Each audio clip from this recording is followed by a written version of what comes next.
Esta aqui está bonito dia, ou seja, que nós temos uma informação muito interessante que nós queremos introduzir ao pueblo e qual está uma oportunidade para Aruba e não somente Aruba, mas para o clube, para a Perla Gymnastics também, onde um clube de stunting, um clube de cheerleading de Merca, que se chama Stunt Showdown, USA, está a acercar-nos para uma super interessante oportunidade, qual está não vai trazer um celebrity de Netflix.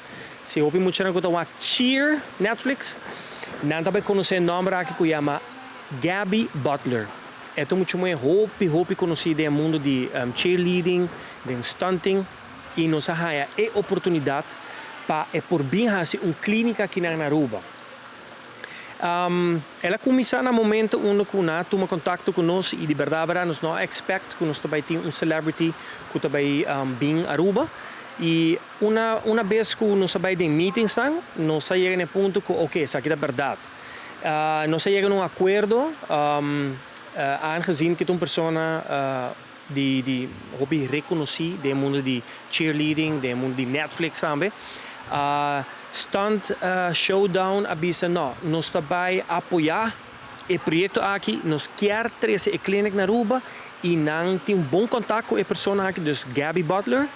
Não tem bom contato com ele, então avisa não, Miguel, nós também trazer na Aruba, dus nós estamos sumamente contentos para informar isso aqui. Este é de verdade fanático de cheerleading, fanático de cheer série de Netflix. Está aqui no momento. Seu nome é Gabby Butler. Nós estamos super contentes de ter aqui na Ana. Schrijf in lo mais pronto possível. Nós temos ongeveer dia 5 para 20 sign-ups. Tem special aqui que na mês geven aan. Nós temos flyer que nós publicar.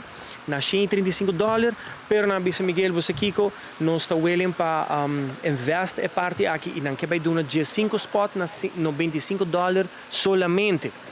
E se você 2 dias, te vira $200. E se você 3 dias, te vira $275.